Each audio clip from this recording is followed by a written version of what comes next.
جو بھی تہجد کے لیے اٹھتے ہیں اللہ سبحانہ تعالیٰ کے سامنے حاضر ہوتے ہیں. میں نے بھی جب یہ حدیث پڑھی تھی مجھے نہیں پتا تھا، کیونکہ یوزلی ہوتا ہے کہ ہم اٹھتے ہیں پھر فوراً ہی ہم یا تو تحیۃ الوضو 2 رکعت نماز سے سٹارٹ کر لیتے ہیں، تو ورنہ پھر ریگولر ہم اپنی نفل پڑھ لیتے ہیں. تو جو وتر ہے، سوری وہ تہجد کی نماز ہے نا، اس میں بڑی کسائش ہے. مطلب کئی دفعہ ہوتا ہے کہ اچھا ہم نے کتنی پڑھنی ہے، بعض لوگوں کے پاس اتنا وقت نہیں ہوتا، وہ 2 رکعت بھی پڑھ لیں تو وہ بھی ٹھیک ہے، کیونکہ یہ فرض نماز نہیں ہے. رسول اللہ سے ڈیفرنٹ ثابت ہے. زیادہ تر میں نے جو دیکھا کہ 11 رکعت تھیں، کہ 8 2 رکعت کر کے وہ نفل پڑھتے تھے، اینڈ پھر وہ 3 وتر کے ساتھ اس کو کمپلیٹ کرتے تھے. اور کئی جگہ پہ یہ بھی آیا کہ انہوں نے 6 پڑھے اور پھر 3 وتر پڑھے، کئی اس سے بھی زیادہ آیا. تو اٹ آل ڈیپینڈ کہ آپ کی اس وقت سچویشن کیا ہے، آپ کی جب آنکھ کھلی ہے. تو وہی میں کہوں گی سورۃ مزمل پڑھ کے دیکھیے گا، آپ کو پتہ چلے گا کہ اللہ سبحانہ تعالیٰ نے کیا فرمایا ہے اس میں. تو حضرت عاصم بن حمید، یہ نسائی کی حدیث ہے جی 1618. وہ انہوں نے حضرت عائشہ رضی اللہ عنہا سے پوچھا کہ رسول اللہ صلی اللہ علیہ وسلم جب اپنی تہجد پڑھتے تھے تو وہ کیسے شروع کرتے تھے. تو حضرت عائشہ نے ان کو کہا کہ عاصم تم نے مجھ سے وہ سوال پوچھا ہے جو آج تک مجھ سے کسی نے نہیں پوچھا. تو دیکھیے الحمدللہ ہم تک دین کیسے آیا ہے، کتنی اللہ سبحانہ تعالیٰ نے ان کے دل میں ڈالا ہوگا، کیونکہ ہمیں بعد میں عمل کرنا تھا. تو حضرت عائشہ نے فرمایا کہ رسول اللہ صلی اللہ علیہ وسلم اب یہ تہجد شروع کرنے سے پہلے، اللہ اکبر، یا نیت کرنے سے بھی پہلے نا 10 مرتبہ، یہ 5 چیزیں ہیں آپ یہ یاد رکھیے گا، 10 مرتبہ اللہ اکبر، 10 مرتبہ الحمدللہ، 10 مرتبہ سبحان اللہ، اور 10 مرتبہ لا الہ الا اللہ، اور 10 مرتبہ استغفار کرتے تھے، استغفر اللہ کہتے تھے.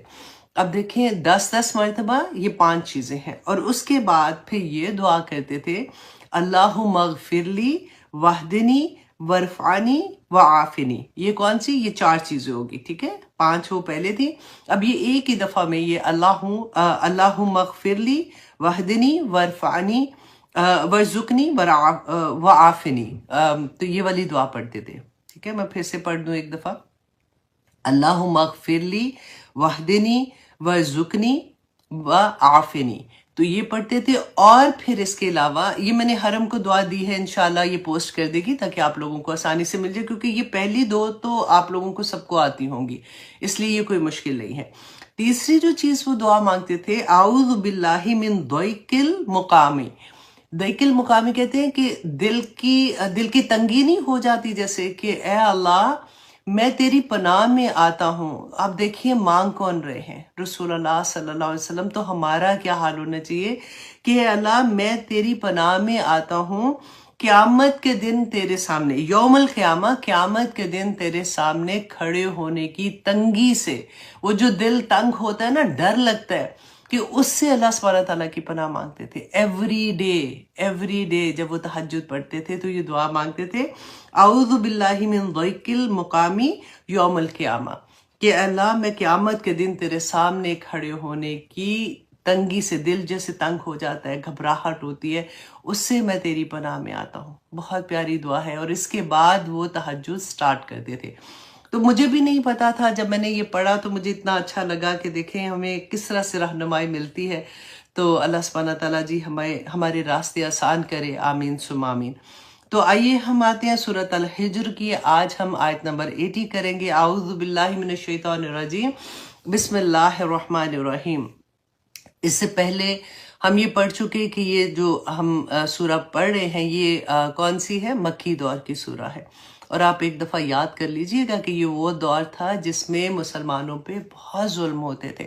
یہ ایسا نہیں تھا کہ جو مسلمان ہو گیا اس کو کوئی ہار پہنائے جا رہے ہیں یا اس کو مبارکباد. اب تو کوئی مسلمان ہوتا ہے تو ہم کیا کرتے ہیں؟ مبارکباد دیتے ہیں نا، اور کتنے خوش ہوتے ہیں کہ چلو اللہ سبحانہ تعالیٰ نے اس کو دین کی توفیق عطا کی، اور وہ خوشیوں کے ساتھ انوالو ہو جاتے ہیں وہ سارے کمیونٹیز میں اور اس طرح سے. لیکن اس وقت اپنے ہی لوگوں میں جب کوئی مسلمان ہوتا تھا تو اس پہ ظلم کی انتہا ہو جاتی تھی. یہ آپ لوگوں نے بار بار پڑھا ہے.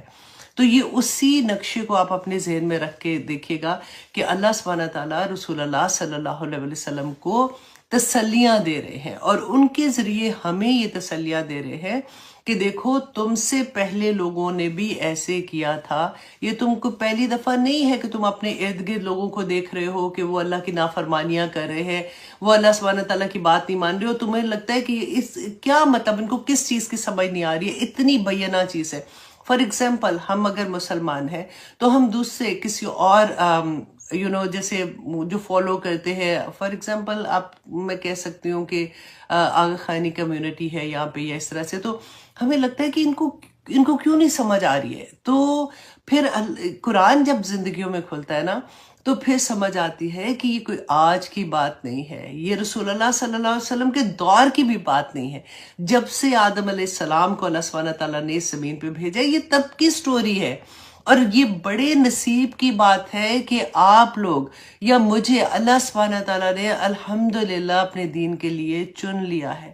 ہم اللہ سبحانہ تعالیٰ کے، اب دیکھیں آپ ایسے تو نہیں کلاس میں آ کے بیٹھے ہوئے نا، کوئی نہ کوئی تو محبت ہوتی ہے، ادروائز تو اس وقت ڈرامہ دیکھ لیتے یا یوٹیوب میں بیٹھے کچھ اور دیکھ رہے ہوتے یا کچھ بھی۔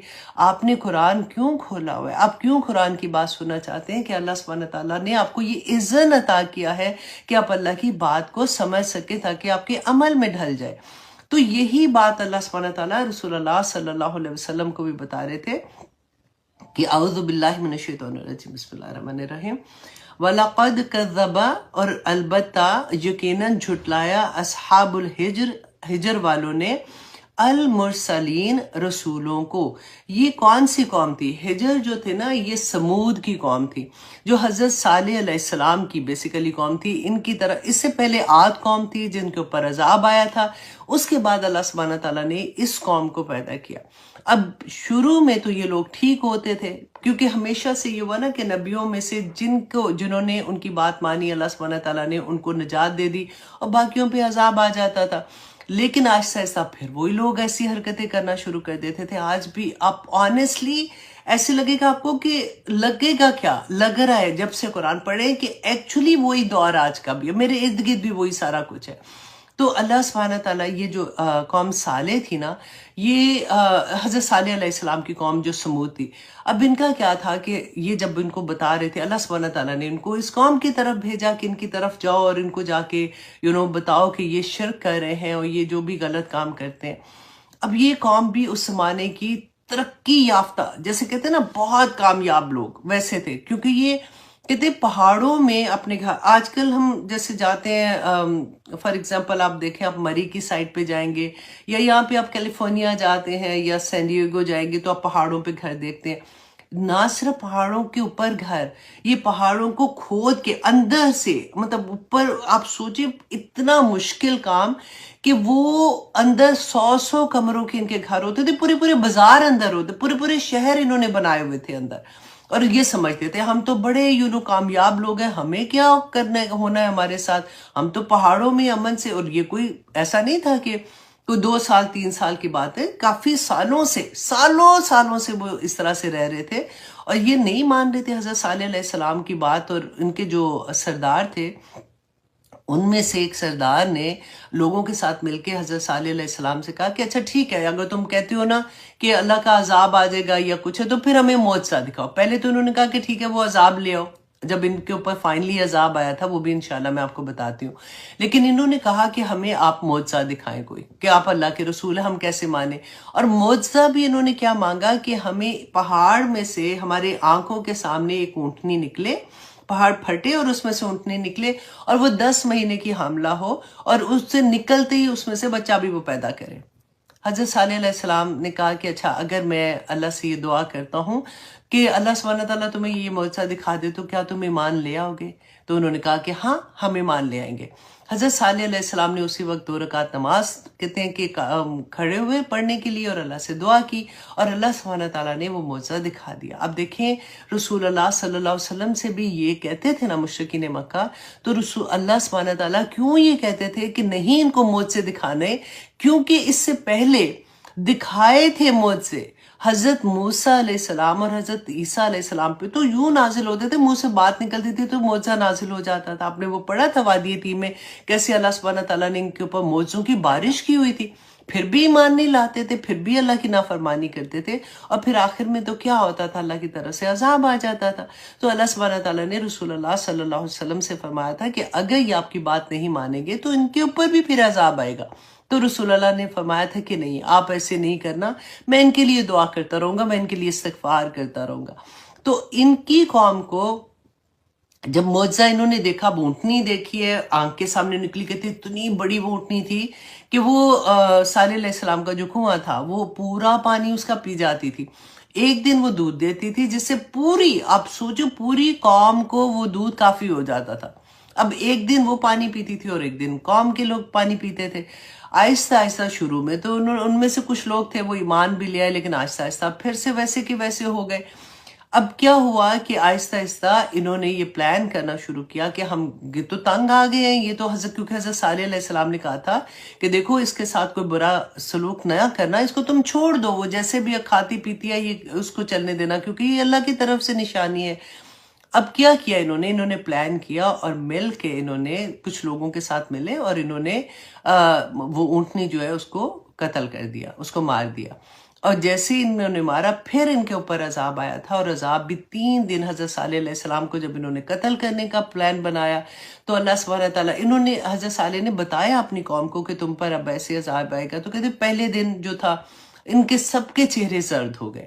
اب ان کو پتا تھا، ان کو 3 دن کی جیسے مہلت تھی، انہوں نے کہا کچھ نہیں ہونا، ایسی اب رات ہوئی تو انہوں نے کہا دیکھا کچھ بھی نہیں ہوا. اب اگلا دن ہوا تو ان کے چہرے سب کے سرخ رنگ کے ہو گئے. پھر کہتے سارا دن گزرا، تیسرا دن آیا تو سب کے چہرے سے آؤ گے، اس کے باوجود بھی یہ ایمان نہیں لائے. اب آپ دیکھیے جب کرونا آیا تھا تو کیا ہوا تھا، چیخیں نکل گئی تھی نا ہم لوگوں کی، اذانیں کہاں مطلب اپنی چھتوں پہ چڑھ کے سب اذانیں دے رہے ہیں، مسجدوں میں اذانیں ہو رہی ہیں، دعائیں کر رہے ہیں، ٹی وی پہ بھی یہی آتا جا رہا ہے، یہ دعا پڑھے یہ دعا پڑھے. گزر گیا، پھر کیا ہوا، وہی سارا کچھ، وہی ڈانس، وہی پارٹیز، وہی شادیاں، وہی مہندیاں، وہی سارا کچھ ویسے کا ویسے. اب کچھ چینج لگ رہا ہے اتنی دیر کے بعد آپ کو؟ نہیں ہے نا. اللہ اکبر. کیونکہ آپ جب تک ریلیٹ نہیں کریں گے ان چیزوں کو نا تو ہمیں قرآن کی اس طرح سے سمجھ نہیں آئے گی. حالانکہ ابھی بھی ہم بالکل سطح پہ پڑھ رہے ہیں، ابھی بھی کوشش یہی ہے کہ بس ہم اس میں عمل والی چیز لیں کہ یہ آیا میری زندگی میں کیا عمل کرنے کے لیے ہے اور مجھے اللہ سبحانہ تعالیٰ اس میں کیا سبق دے رہے ہیں. اب انہوں نے کیا کیا کہ جب تیسرے دن بھی اس طرح سے ہوا تو تیسرا دن ختم ہوا، انہوں نے کچھ نہیں ہونا، تو پھر صبح ہونے سے پہلے ان کے اوپر چیخ اور زلزلہ، 2 عذاب آئے تھے. اب چیخ کا مقابلہ کیا کوئی کر سکتا ہے؟ اب جیسے کوئی پانی آتا ہے یا بند باندھ لے یا کچھ ایسی چیز کر لے، لیکن ایک ایک بندہ کہتے جہاں جہاں جس جگہ تھا وہاں پہ وہ اسی طرح سے وہ ڈھیر ہو گیا. رسول اللہ صلی اللہ علیہ وسلم نے فرمایا تھا سوائے ایک آدمی کے، جب پوچھا تھا حضرت جابر بن عبداللہ رضی اللہ عنہ نے کہ رسول اللہ صلی اللہ علیہ وسلم وادی ہجر میں ٹھہرے ہوئے تھے تو آپ نے فرمایا کہ یہ صالح علیہ السلام کی قوم ہے جسے اللہ نے ہلاک کر دیا، سوائے اس شخص کے جو حرم میں تھا. اس وقت ان کی وادی سے کوئی ایک بندہ حرم میں گیا تھا. آپ دیکھیں اس زمانے میں بھی حرم میں یہ جاتے تھے، رائٹ؟ تو حرم میں تھا، وہ بچا. جب وہ وہاں سے نکلا تو اس کے بعد اس کے اوپر بھی عذاب آ گیا تھا. تو حضرت رسول اللہ صلی اللہ علیہ وسلم ایک دفعہ یہ وادی جو تھی نا، کیونکہ عرب کے لوگ اس سے فیملیئر تھے، کیونکہ جب یہ گزرتے تھے سفر کرنے کے لیے تو یہ وادی راستے میں آتی تھی. جب تبوک کا سفر انہوں نے کیا تھا، جنگ تبوک ہم نے پڑھی تھی پہلے بھی، اس کے بارے میں ہم نے کافی ڈیٹیل میں پڑھا تھا. تو رسول اللہ صلی اللہ علیہ وسلم نے جب راستے میں قیام کیا تو صحابہ سے فرمایا تھا کہ اصحاب ہجر کے متعلق فرمایا کہ اس قوم کے پاس سے جب گزرو تو روتے ہوئے گزرو ورنہ نہ گزرنا، اور ورنہ تم پر بھی ویسا ہی عذاب نازل ہو جائے گا جیسا کہ ان پر ہوا تھا. اور اپنا چہرہ رسول اللہ صلی اللہ علیہ وسلم نے چادر سے ڈھانپ لیا تھا، کیونکہ وہاں پہ تھوڑی دیر جب رکے تو صحابہ نے آٹا گوندھ لیا وہاں پہ، اور وہ پانی ڈول جیسے بھرتے ہیں، کیونکہ اس وقت ساتھ تو نہیں لے کے چل رہے ہوتے تھے نا، تو کنواں جہاں بھی ہوتا تھا وہاں پہ وہ جگہ بنا لیتے تھے. تو جب رسول اللہ کو پتہ چلا تو انہوں نے فرمایا دیکھیں تبوک کا سفر آپ لوگوں کو اگر یاد ہے کہ کتنا مشکل تھا، کھانا ختم ہو گیا، اور اتنا جو پانی اونٹوں کو ذبح کر کے ان کا جو پانی تھا وہ نکال کے پینا پڑا تھا ان کو. تو اس وقت رسول اللہ صلی اللہ علیہ وسلم نے ان کو حکم دیا کہ پانی گرا دو اور جو آٹا گوندا ہے اسے اونٹوں کو کھلا دو، تاکہ اور پانی واپس جا کے حضرت اس کنویں سے لو جہاں سے اونٹنی پانی پیا کرتی تھی، یہاں کا پانی بھی نہیں تم پیو. اللہ اکبر. تو یہ وہ قوم تھی، اور اللہ سبحانہ تعالیٰ رسول اللہ صلی اللہ علیہ وسلم کو اس کے بارے میں بتا رہے تھے کہ اچھا اب یہاں پہ دیکھیے کہ اصحاب الحجر جو تھے، یہ سمود کی قوم، انہوں نے تو حضرت صالح کو جھٹلایا تھا نا صرف. اللہ سبحانہ تعالیٰ نے یہ فرمایا یہاں پہ وَلَقَدْ كَذَّبَ أَصْحَابُ الْحِجْرِ، اصحاب الحجر نے جھٹلایا المرسلین، رسولوں کو. تو آپ دیکھیے کہ ہمارے لیے بھی، کیونکہ ایک رسول کو جھٹلانا، ایک رسول کو نہ ماننا، تمام رسولوں کا انکار کرنا، مسلمان ہی نہیں ہو سکتے. سورۃ البقرہ کی آخری رکوع میں جب ہم پڑھتے ہیں تو اللہ سبحانہ تعالیٰ نے ہمارے لیے بھی یہی فرمایا تھا کہ جو ہم نے پڑھا آمن الرسول بما انزل الیہ من ربہ والمؤمنون کل آمن باللہ وملائکتہ وکتبہ لا نفرق بین احد من رسل، لا نفرق بین احد من رسل، کہ ہم کسی رسول کے درمیان میں کوئی فرق نہیں کرتے. درجات رسولوں کے جو ہیں وہ اللہ نے اپنی طرف اس کی نسبت کی کہ اللہ ہے جس نے رسولوں کسی سے کلام کیا، کسی کو کیا معجزہ دیا، کسی کو کیا کون سا رتبہ دیا، وہ اللہ سبحانہ تعالیٰ کی طرف سے تھا. لیکن ہم ایز اے انسان، ایز اے مسلمان، ہم کسی نبی کسی رسول میں فرق نہیں کر سکتے، ہمارے لیے سب ایک برابر عزت کے ہیں. اب یہاں پر آگے اللہ سبحانہ تعالیٰ نے فرمایا وَآتَيْنَاهُمْ آیاتنا، اور دی ہم نے انہیں آیاتنا اپنی نشانیاں، فَكَانُوا عَنْهَا مُعْرِضِينَ، اور وہ اس سے اعراض کر رہے تھے. اور کیوں؟ کون سی معجزہ میں نے ابھی آپ کو بتایا تھا نا، حضرت صالح علیہ السلام کی قوم پہ اونٹنی کا جو معجزہ تھا، تو اللہ سبحانہ تعالیٰ نے کہا اس کے باوجود بھی، معجزہ دیکھنے کے باوجود وہ انکار کرنے والے ہو گئے، اعراض کرنے والے ہو گئے. وَكَانُوا، یہ قوم کون تھی؟ وَكَانُوا يَنْحِتُونَ، کہ وہ تراشتے تھے من الجبالی، پہاڑوں سے، بیوتن، گھروں کو، آمنین، امن سے رہنے کے لیے. اتنی بہادر قوم، اتنی آپ سوچیں کہ کیسے وہ بناتے ہوں گے. ہماری تو اب آج کے زمانے میں ہم دیکھیں کرینیں اتنی بڑی اوپر جاتی ہیں اور پھر جا کے کس طرح سے یہ سارا کچھ ہوتا ہے، اور بڑے فخر کی بات ہوتی ہے کہ پہاڑ کے اوپر گھر ہے اور یہ ہے وہ ہے. تو یہ پوری کی پوری قوم ہی ایسے تھی کہ پہاڑوں کے اندر ابھی تک. کہتے کہ ابن بطوطہ جب 8ویں صدی میں گئے تھے حج کرنے کے لیے تو وہ رکے تھے. اور یہاں پہ بھی اب وہی بات ہے کہ اللہ سبحانہ تعالیٰ نے فرمایا کہ جس کے گھر میں تھے. اب حضرت یوسف کی سائڈ دیکھیے کہ وہ بچہ جس کے گھر میں ہے اس کے پریشر میں بھی ہے، اب وہ عورت ان کو فلرٹ کر رہی ہے، اس کو اپنی طرف لے جا رہی ہے. تو اللہ سبحانہ تعالیٰ نے آگے کیا فرمایا کہ ہوا کیا تھا. اب یہ سٹوری تو بہت پہلے سے چل رہی تھی نا، اب وہ ٹائم آ گیا کہ جب اسے اب برداشت نہیں ہو رہا تھا، وہ اس کو کسی بھی طرح سے اس کے ساتھ وہ گناہ کرنا چاہ رہی تھی، جو اس حد تک کہ وہ بالکل ہی وہ ورڈ میں بار بار نہیں بولوں گی، یو انڈرسٹینڈ. وَغَلَّقَتِ الْأَبْوَابَ، تو اس نے کیا کیا، اچھی طرح سے اس نے دروازے بند کر لیے. وَقَالَتْ، اور کہا، حَيْتَ لَكْ، کہ آ جاؤ تم. قَالَ، کہا، مَعَاذَ اللَّهِ، کہ اللہ کی پناہ. اب آپ دیکھیے، آپ میں سے ہر کوئی کو میں ایک بات بتانا چاہوں گی کہ یہ جو کہا یوسف علیہ السلام نے کہ اللہ کی پناہ، تو یہ ایک دعائیہ کلمہ ہے جس میں یہ اعوذ باللہ سے بھی بڑا ہے کہ اللہ کی پناہ، کہ اے اللہ مجھے سنبھال لے، اے اللہ مجھے اپنی حفاظت میں کر لے، اے اللہ میں بے بس ہوں، میں کچھ نہیں کر سکتا. جب بھی ہم میں سے کوئی بھی کبھی بھی کسی سچویشن میں آئے گا تو یہی دعا پڑھیے گا، اعوذ باللہ. اگر یہ یاد ہے اعوذ باللہ من الشیطان الرجیم، تو ہماری زندگی میں اتنا کامن ہے نا، وہ پڑھ لیا کریں، اللہ اپنی حفاظتوں میں لے لے گا. آپ دیکھیے کہ آج کل کتنا کامن ہے، جاب پہ ہراسمنٹ ہوتی ہے، اسکولوں میں بچوں کے، کیونکہ آدمی پڑھا رہے ہوتے ہیں تو اسکول میں بھی ایسی والی چیزیں ہم نے دیکھی ہیں.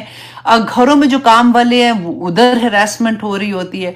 اب وہ زمانہ آ گیا کہ ہم وی ٹاک اباؤٹ، اور کرنا بھی چاہیے، کہ ہم چھوٹے چھوٹے بچوں کو good touch and bad touch کا بتا رہے ہوتے ہیں کہ بیٹا یہ یو ہیو ٹو انڈرسٹینڈ کہ گڈ ٹچ کیا ہوتا ہے، بیڈ ٹچ کیا ہوتا ہے، ایسے نہیں کرنا، ایسے نہیں کرنا. الحمدللہ یہ اتنی اویئرنیس تو آ گئی ہے ہم لوگوں میں، لیکن اب دیکھیں کہ ہمارا معاشرہ جا کدھر رہا ہے.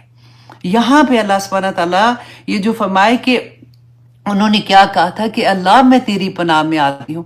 اسی طرح سے ہم صبح شام کے کلمات بھی پڑھتے ہیں نا کہ اعوذ بکلمات اللہ التامہ والے، تو وہ ایوری مارننگ ایوری نائٹ ضرور پڑھا کریں جب بھی کبھی آپ کام میں ہوں گے، کیونکہ کئی دفعہ ہوتا ہے مجبوریاں ہو جاتی ہیں لوگوں کی. اور میں آئی ڈو انڈرسٹینڈ بہت ابھی ریسنٹلی میری ایک بچی سے بات ہوئی ہے، اتنی پیاری بچی جس کی خدی جاب چھوٹ گئی. ابھی اس کے لیے اتنا مشکل ہو رہا ہے کیونکہ وہاں پہ باس جو ہے وہ اس کے ساتھ جو بھی غلط کرنے کی کوشش کر رہا تھا، اور اس نے جب کمپلین کی اوپر والے باس کو تو وہ آپس میں ملے ہوئے تھے تو اس کو جاب چھوڑنا پڑی. تو بہت کچھ ہے. تو اللہ سبحانہ تعالیٰ اپنی حفاظتوں میں رکھے. بس یہ والا کلمہ میں نے آپ کو بہت زور سے بتانا تھا کہ کبھی بھی زندگی میں کہیں پھنس جائیں، اعوذ باللہ من الشیطان الرجیم یہ پڑھا کریں. ہمیں تو یہ لگتا ہے نا ہم تو اس لیے پڑھتے ہیں شیطان دور ہو، نہیں، اللہ جی مجھے اپنی حفاظت میں لے لیں. یا اللہ میں بہت کمزور ہوں، یا اللہ میں اس فتنے سے نہیں نکل پا رہی ہوں، میں نکلنا چاہتی ہوں، یا اللہ میں پھنس گئی ہوں اس کے اندر. کسی بھی حال میں دیکھیں یہ ایک پکار اللہ سبحانہ تعالیٰ کو، معاذ اللہ، اللہ تیری پناہ، انہو ربی. اور اب وہ کیا جواب دے رہے ہیں اس عورت کو جب اس نے کہا کہ آ جاؤ، بے شک ربی میرا رب احسن مسوایا کہ اس نے مجھے اچھا ٹھکانہ دیا. اب اس کے دو طرح کی تفسیر مفسرین کرتے ہیں. نمبر 1 جی کہ اگر تو اس نے ربی اس زمانے میں اپنے اس کو بھی کہتے تھے جو جس کا غلام ہوتا تھا نا بندہ، تو اس کے مالک کو بھی ربی کہتے تھے. رسول اللہ صلی اللہ علیہ وسلم نے منع کر دیا تھا کہ اس کے بعد سے کوئی غلام جو ہے وہ اپنے آقا کو رب نہیں کہے گا. تو اس کا یہ بھی آتا ہے کہ انہوں نے یہ کہا ہوگا کہ میرے تو جس نے مجھے خریدا ہے اس نے مجھے اتنی اچھی جگہ پہ رکھا، اتنی اچھے سے رکھا، تو میں احسان فراموش نہیں ہو سکتا ہوں. لیکن دوسری تفسیر میں یہ آتا ہے کہ انہوں نے یہ کہا ربی میرا رب، مطلب اللہ سبحانہ تعالیٰ احسن مسوایا کہ مجھے اچھا ٹھکانہ دیا، اچھی جگہ پہ رکھا ہے. انہو لا یفلح الظالمون کہ بے شک جو ظالم ہے نا وہ فلاح نہیں پاتے. ظالم کون ہوتے ہیں؟ جو احسان فراموش ہوتے ہیں، جو اللہ سبحانہ تعالیٰ، دیکھیں اللہ کے ساتھ ظلم کیا ہے؟ شرک کرنا.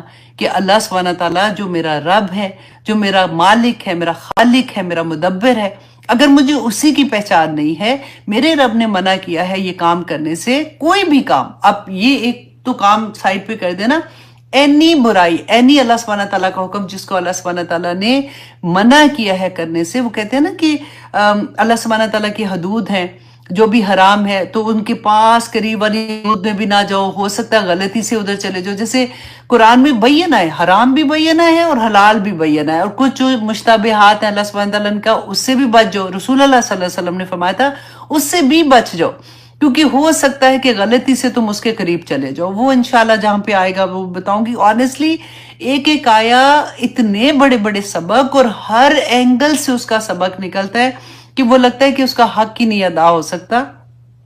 تو اللہ سبحانہ تعالیٰ آگے فرماتے ہیں آیت نمبر 24 میں، وَلَقَدْ اور یقیناً ہمت بھی اس عورت نے ارادہ کیا برائی کا، بھی اس کا، وَهَمَّ بِهَا اور وہ ارادہ کر لیتا اس کا.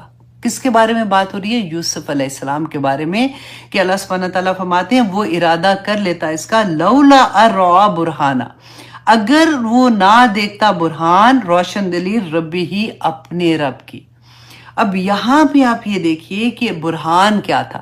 برہان ہے جس کو کہتے ہیں نا کہ نور فطرت، کہ انسان کے اندر اللہ سبحانہ تعالیٰ نے اپنا نور رکھا ہے. اللہ سبحانہ تعالیٰ نے جب آدم علیہ السلام کو کریٹ کیا تھا تو اللہ سبحانہ تعالیٰ نے کیا فرمایا تھا؟ یاد ہے آپ کو کہ وَنُفِخَ فِيهِ مِن رُوحِهِ، کہ اللہ سبحانہ تعالیٰ نے وَنُفِخَ فِيهِ، اللہ نے اپنی روح، وَنُفِخَ فِيهِ مِن رُوحِهِ، اپنی روح کو اس کے اندر، مطلب وہ اس میں یہ کہتے ہیں کہ روح کو اس میں حکم میں لیتے ہیں کہ اللہ نے اپنا حکم اس پہ نازل کیا تھا اور روح اس کے اندر ہے. تو ہمارے اندر اللہ کا نور ہے، ہم آدم علیہ السلام کی اولاد ہے نا. تو یہ نور جو ہے نا اس کو پالش کرتے رہنا، اس پہ کام کرنا.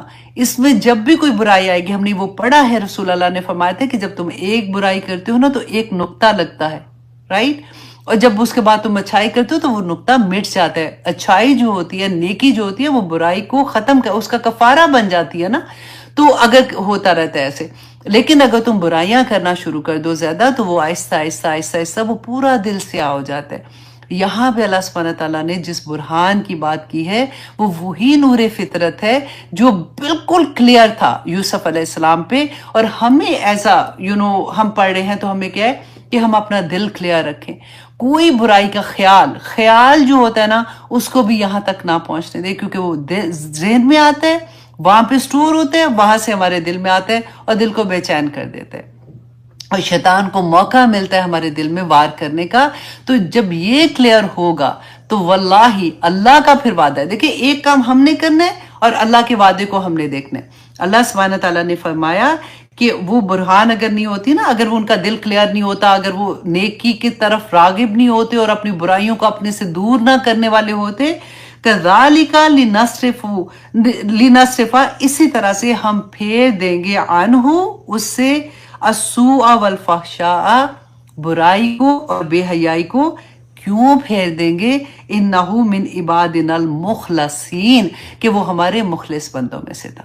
جواب آ گیا نا، ہم برائی سے، ہم میں کہاں اتنی طاقت ہے، آنیسٹلی اتنے ہم کوئی کمزور ہیں جس کی کوئی حد نہیں کہ ہم فوراً کسی بھی طرح سے برائی میں ملوث ہو جائیں گے۔